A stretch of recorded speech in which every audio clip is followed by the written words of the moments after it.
آپ چاہے شہباز شریف کو گرفتار کریں، آپ چاہے مریم نواز کو گرفتار کریں، چاہے آپ یہ میرے ساتھ بیٹھے ہوئے مسلم لیگ نون کے شیروں کو گرفتار کریں، یہ تحریک انشاءاللہ تعالیٰ رکنے والی نہیں ہے۔ شین میں سے نون نکالنے والے اور نون میں سے شین نکالنے والے یا میم نکالنے والے، یہ ان کی اپنی چیخیں نکل گئی۔ میاں صاحب کا اور میرا جو بیانیہ ہے اس کا بوجھ اٹھانا ہر کسی کے بس کی بات نہیں ہے۔ میاں صاحب انشاءاللہ تعالیٰ بہت جلدی پاکستان واپس آئیں گے۔ جی، بڑی خبر میں بات کریں گے شہباز شریف صاحب کی گرفتاری اور اس کے بعد سیاسی درجہ حرارت میں مزید اضافہ ہو گیا۔ منی لانڈرنگ کیس میں اپوزیشن لیڈر شہباز شریف کو گرفتار کر لیا گیا اور اپوزیشن کا شدید رد عمل دیکھنے میں آیا۔ نون لیگ کی نائب صدر مریم نواز نے دھواں دار پریس کانفرنس کی، قومی اداروں کو نشانے پر لیا اور الزام لگایا کہ نون لیگ کو توڑنے کی تمام سازشیں ناکام ہو گئی ہیں۔ نواز شریف کی تقریر پر عمل درآمد ضرور ہوگا۔ مریم نواز نے دھواں دھار قسم کی پریس کانفرنس کی جس پہ انہوں نے قومی اداروں پر شدید تنقید کی، ان میں سیاست میں ملوث ہونے کا الزام بار بار دہرایا۔ ادھر حکومتی کیمپس میں بھی جوابی میڈیا ٹاکس کی گئی۔ شیخ رشید نے مریم نواز کو ملکی نظام کے لیے اور اس سسٹم کے لیے خطرہ قرار دے دیا اور دعویٰ کیا کہ دسمبر اور جنوری میں جھاڑو پھرے گا اور تمام بدعنوان ہوں گے۔ اپنی بات پہ بضد ہیں شیخ صاحب، انہوں نے کہا کہ پہلے بھی میں نے کہا تھا گرفتاری ہونے والی ہے۔ قربانی کے وقت بھی آپ کو یاد ہوگا ان کی سٹیٹمنٹس، اور اب بھی کہہ رہے ہیں۔ خیر، اس وقت ہمیں جنرل ریٹائرڈ امجد شعیب صاحب جوائن کر رہے ہیں آن ویڈیو لنک۔ ان سے ذرا پوچھتے ہیں کہ وہ ساری جو سچویشن بن گئی ہے اس کو کیسے دیکھیں۔ جنرل صاحب تھینک یو ویری مچ۔ خاص طور پہ ہم نیب کے حوالے سے آپ سے پوچھنا چاہیں گے کہ اپوزیشن کی اے پی سی کے بعد اب نیب ایکٹیو ہو گیا ہے۔ کہا یہ بھی جا رہا ہے کہ جی چونکہ فیٹف پہ قانون سازی ہو گئی، کل ایک ٹویٹ بھی کی حامد میر نے، اس پہ بھی ایسے لگا کہ جیسے حکومت نے کچھ دانستہ طور پہ کیا۔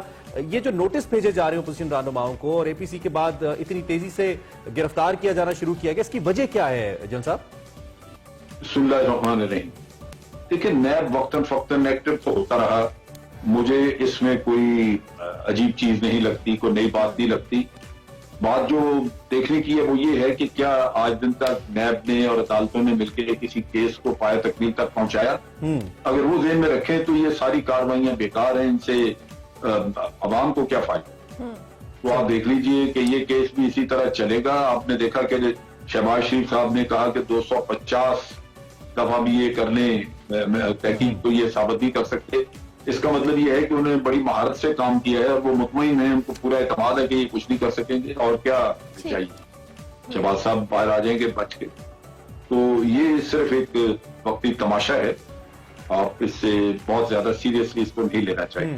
ٹھیک ہے، اچھا یہ بھی جاننا چاہیں گے، کل شہباز شریف کی گرفتاری کے بعد مریم نواز صاحبہ نے بڑی ایک دھواں دار پریس کانفرنس کی اور قومی اداروں کو بھی تنقید کا نشانہ بنایا۔ آپ کیا اس حوالے سے آپ کہیں گے، کیونکہ شیخ رشید نے بھی انہیں ملکی نظام کے لیے خطرہ قرار دے دیا، نون لیگ کا یہ بیانیہ ہے، اس حوالے سے آپ کی کیا رائے ہے؟ دیکھیں، یہ جھوٹ کے علاوہ ان کے پلے ہے کچھ نہیں۔ اتنا جھوٹ بولتے ہیں، اتنا بولتے ہیں کہ انسان سوچ کے بھی شرم آ جاتی ہے، لیکن ان کو نہیں آتی کبھی۔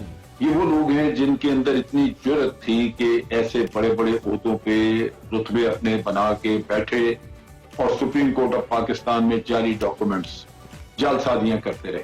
اور دوسری طرف یہ ہے کہ یہ بھی ذہن میں رکھیے کہ میاں صاحب پچھلی 2 دہائیوں سے 20 سال سے افواج پاکستان کے خلاف سازش میں مصروف ہے، بے سازشیں کی ہیں۔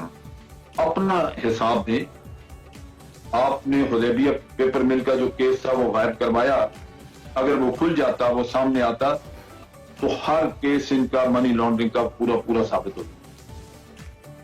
تو یہ اس طرح بچ بچا کے ہر دفعہ ان کو اکثر اوقات عدالتوں سے فیورز ملتی رہی ہیں، ریلیف ملتے رہے ہیں، تو جب کبھی تھوڑا سا بھی ان کے ذرا سے بھی مرضی کے خلاف ہو جائے تو پھر یہ چیخ اٹھتے ہیں، عدالتیں بھی بری ہو جاتی ہیں، باقی سارا پاکستان خراب ہو جاتا ہے۔ یہ بدقسمت ملک ہے جس کو لندن سے بیٹھ کے چلاتے ہیں، کبھی دبئی سے بیٹھ کے چلاتے ہیں۔ یہ کوئی طریقہ ہے ان لوگوں کا؟ ٹھیک ہے، قطعاً اس سے حل نہیں ہے کہ ان کو حکومتوں میں بٹھایا۔ ٹھیک ہے جنرل صاحب، مریم نواز نے کل ایک اور امپورٹنٹ بات کی، جب ان سے پارٹی کے اندر تقسیم کے حوالے سے پوچھا گیا تو انہوں نے کہا کہ نواز شریف کے بیانی کا بوجھ اٹھانا ہر کسی کے بس کی بات نہیں ہے۔ تو آپ کو لگتا ہے کہ نون لیگ یہ اس بیانی کا بوجھ اٹھا پائے گی جو کہ بڑی ہارڈ لائن ہے نواز شریف کی؟ نہیں، نون لیگ میں تو بہت سارے لوگ ہیں جو ہمیں بھی ملتے ہیں، بات کرتے ہیں نون لیگ کے لوگ کئی کہ جی ہم اس تقریر کے ساتھ نہیں ہیں۔ لیکن بات یہ ہے، آپ اس بات کو سمجھیں، یہ میاں صاحب کا ایک ذاتی مسئلہ ہے۔ آپ دیکھیے کہ تقریر میں انہوں نے کہا کیا، قومی مسائل پہ خاص بات نہیں ہوئی،